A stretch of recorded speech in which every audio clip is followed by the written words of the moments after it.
Come for the bread, stay for the politics. My name is Ben Walsh, and this is Let Them Eat Bread. Welcome to a very special and recorded episode of Let Them Eat Bread. I am talking to you from the past. When you see this, it will be Saturday at noon, and I will be in the chat alongside you, and you'll be able to talk to me if you want, if you have any questions. But I will be monitoring the chat. So if you have anything you want to say while I'm there, let me know. I'll be definitely able to respond to anything in the chat there. I will not be monitoring the chat right now while I'm recording because there is no chat while I'm recording. So that being said, let's get started. This week we are making a garlic and cheese bread inspired by the recipe on The Deserted Girl. I have altered the recipe a little bit, and I have a special surprise for you. We'll see if you can catch it. But in the meanwhile, it's time for us to get started. So first, I have 2 teaspoons of instant yeast here. I'm going to put them in my bowl.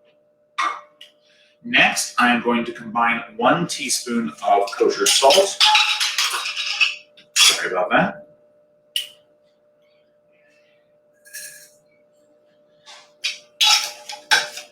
And we are going to add to that 3½ cups of bread flour.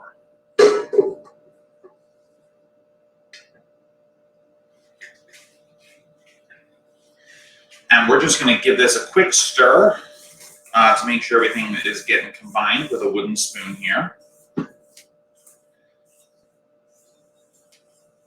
Just make sure that our salt and our yeast is all incorporated.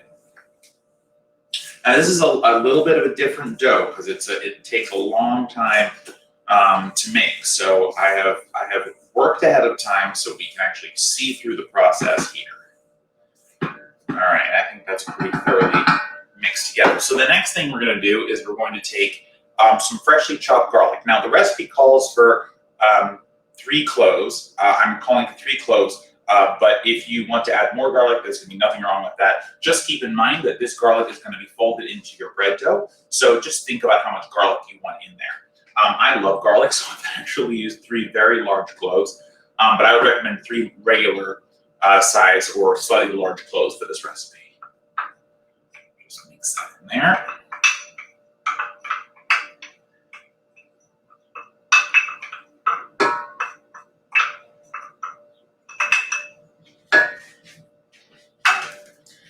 And then we're going to add our cheese. So this is yellow cheddar. This is 2 types of yellow cheddar. I have 8 ounces of Vermont yellow cheddar and 8 ounces of New York yellow cheddar, both very sharp.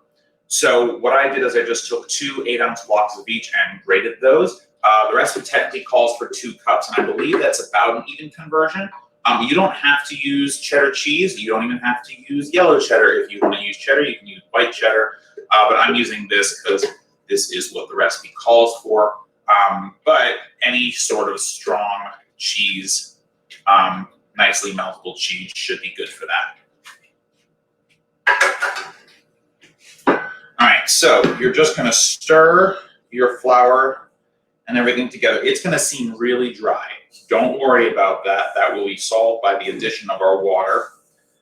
So just make sure that you're separating the cheese clumps and you're making sure that all the cheese gets covered in the flour. You're mixing it to make sure that the garlic is getting everywhere. And essentially, you just want to make sure that this is really well mixed, because it's going to make a big difference later on if there are clumps of cheese. It might be nice for your bread, but it won't look as nice. So, and we love our aesthetics on this show as well, so we definitely want to make sure that we've got the best mix possible. All right, so you can see here, it's a pretty good mix. It's slightly orange in color, right, because I've got a bunch of cheese in it. And then the last thing we do is create a little well. So you know the drill. Take your wooden spoon, push your ingredients up the side of the bowl to create a nice little well. You can use your hands if you don't have a bowl handy. If you don't have a spoon handy. And then we're going to take our 1.5 cups of room temperature potable water and just pour this right the way in.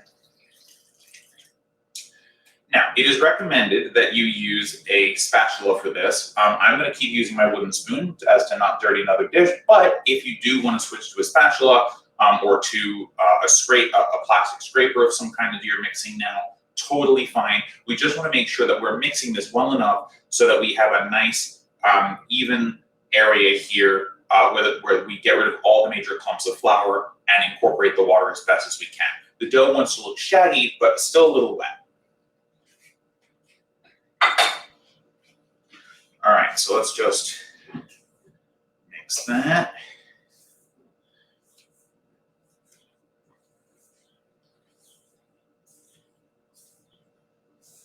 And make sure, by the way, you're getting your water all the way to the bottom of your bowl. You want to make sure that with a dough like this, you're not, keeping the water away from any part of it, because the water is our only binding agent here, right? And it's going to be the thing that helps activate the yeast and what have you. So you really want to be careful making sure that you mix everything around as much as you can. And eventually you're going to get to a point where it kind of looks like a mass, but you have lots of flour underneath. So you want to just keep mixing around.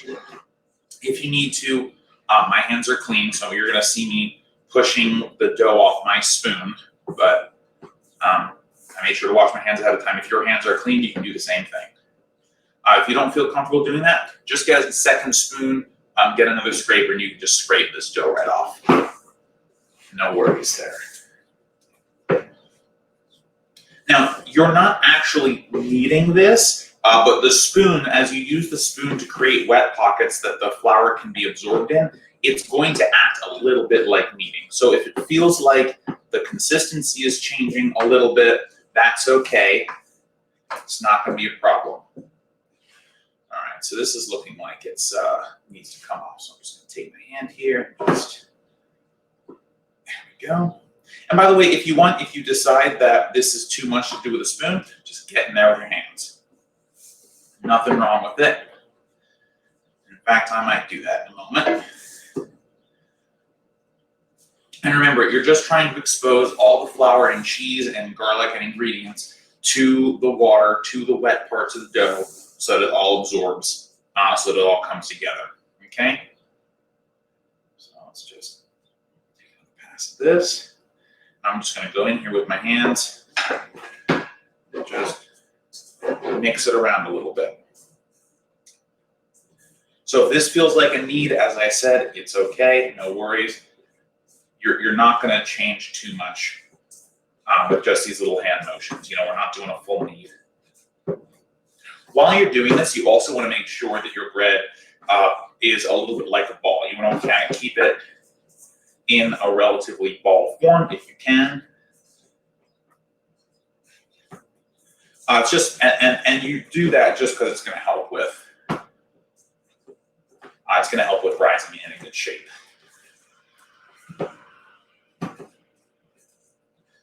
Excuse the sound of the trucks outside. We've had some construction in our area recently.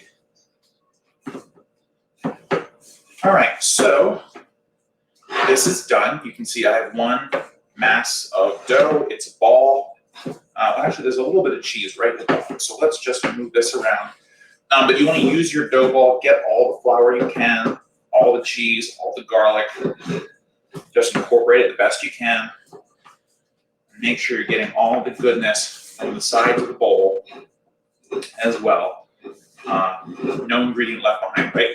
All right, so now that we have our ball here, we're just gonna quickly form it into a ball with our hand, very loosely. All right, so this is our ball of dough. You can see, so it's pretty soft. So the next thing you have to do is we need to cover this and let it set for 2 hours, okay? So, oops, got some cheese here, let's just throw this on top. So we're going to set this for 2 hours, but before we do that, we need to grease the covering, the paper we're gonna cover with. So get out a piece of cling film and either use your paintbrush or a spoon or even your hands to just lightly paint over it so that the bread does not stick to the top.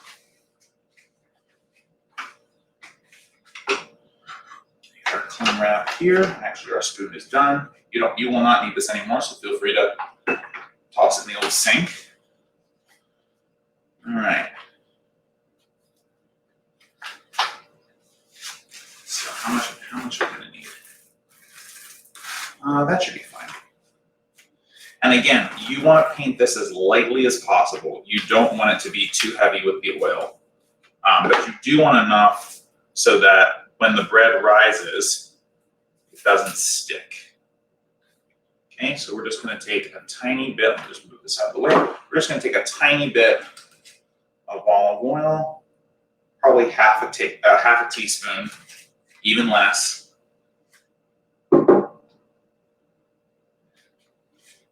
And we're just going to slowly, from the middle, just paint it nice and soft here, nice and easy. If you need to hold down your cling film like I'm doing, it's fine, no big deal. And if you paint it too wide and some of the oil sticks to the side of the bowl, it's all right, it's not a big deal. Really, remember, we're using such a small amount of oil here that it's not going to make that much of a difference. If a little bit gets off. Really, this is just to lubricate the plastic such a way that it doesn't stick to the bread. We want it to stick to the bowl. Okay, so just finish your painting job. Should take you just a couple seconds to do.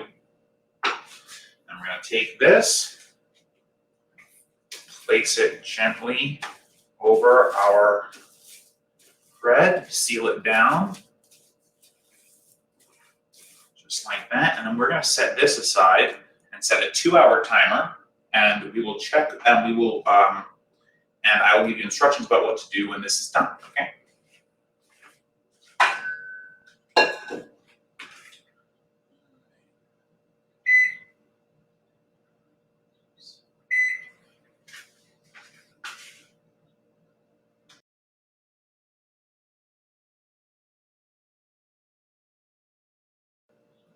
All right, our 2-hour timer is set. So once the 2-hour timer is done, you're going to set your bread in the fridge anywhere from up to overnight and up to 3 days. And although there would be a lot of time for us to wait on this particular stream and for me to talk about politics, lucky for you, I actually baked a second one. I actually made a second one of these, and we have it sitting in the fridge right now.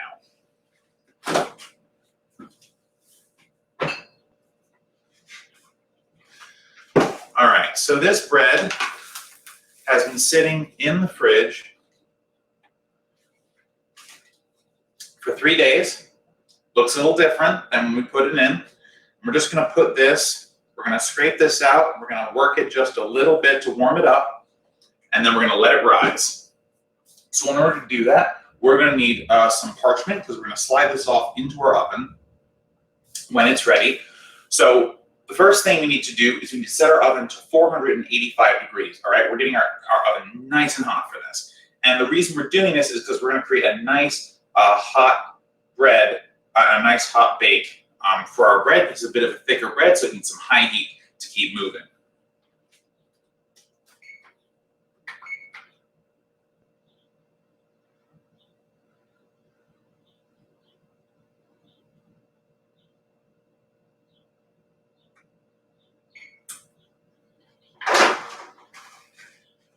At this point, if you have a fire alarm that is particularly sensitive, now is the time to turn that off. Also, now is the time to take the tray that you are going to bake on. We will put our sheet back on it later. We'll just toss it in. But for now, put your tray in the oven and let it preheat in the very hot oven to get it nice and hot so we have a nice good crust on our bread.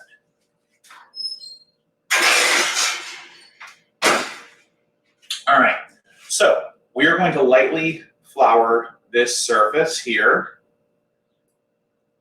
I just have a little bit of extra bread flour here. And if you don't have bread flour, by the way, you can do this with all-purpose. I just like to use bread flour. It makes things a little chewier. That's how I like my bread. All right, I'm just going to take my lightly floured fingers, and I'm going to take our dough out of our bowl here. It feels a little dry, that's okay. It's been sitting for 3 days. It's gonna be a little bit like that, but once it warms up, it will regain its moisture, so no worries about that. So we're just gonna take it and we're gonna form it into a ball. Again, it's very cold, so it's gonna be a little difficult to work with. That's okay, just form it into a ball best you can. Keep lightly flouring that work surface if you need to. Warm it up a little bit with your hands. So we're going to sit it at it for an hour while it kind of remembers who it was before we put it in the fridge. Okay? A little bit more flour down here. Now it's going to rise just a little bit, but really not that much. So really, don't worry about it too much. It'll do a lot of its rising in the oven. It's a fairly thick dough. That's what it's supposed to do, so no worries. So we're taking our original bit of plastic here.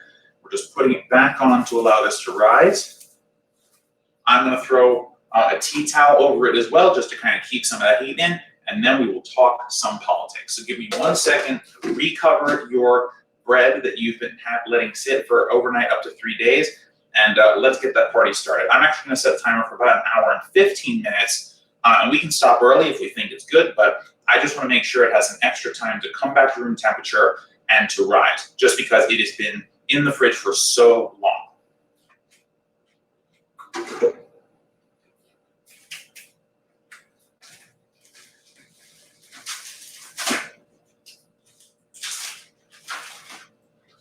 One other thing, it is going to get fairly hot in here because we have an oven that's going at a very high temperature. So if for some reason your bread does not need all that time just because it's warm where you are, that is a-okay. Don't worry about that in the slightest. It is perfectly okay for that to be happening.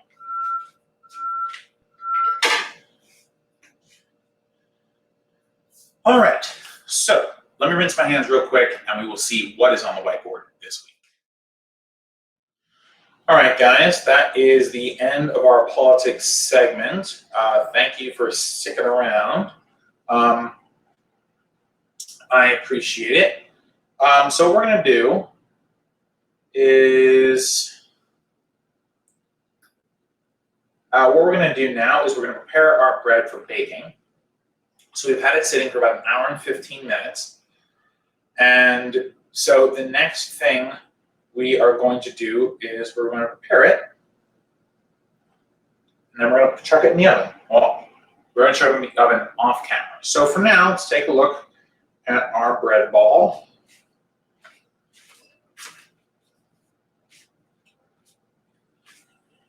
It hasn't changed too much. That's okay. It's moved a little bit. So we're going to take off our cling film here. Our dough feels a little nicer. Still pretty cool. That's all right. No worries there. If you want to let it rise for longer, you want it to puff up a little bit, you want it to spread out a little bit, that's fine. Keep in mind, by the way, that mine was in the fridge for 3 days, so it may take a little bit long. Yours may take a little longer, a little shorter. There's no requirement that your bread go in at room temperature, so no worries for any of that. So what we're going to do now is, in order to control the spreading of the dough in the oven, we're going to cut a nice deep cut in the middle here, and then we're going to cut another cut across here. I'm using a serrated knife. It's easier for me. You do not need to do that. And then now that we've scored our bread, we are ready to put it in the oven. You don't have to paint this. There's nothing else you have to do with it. You just take this mat, you pull out your hot tray, you drop it on, and you let it cook for about 30 minutes or until it's browned on top. Again, you're going to want to tap it with your knuckles and see if it sounds hollow. Or the best thing for you to do, honestly, is just get a thermometer and test the temperature of it. It should be between 200 and 210, specifically 205.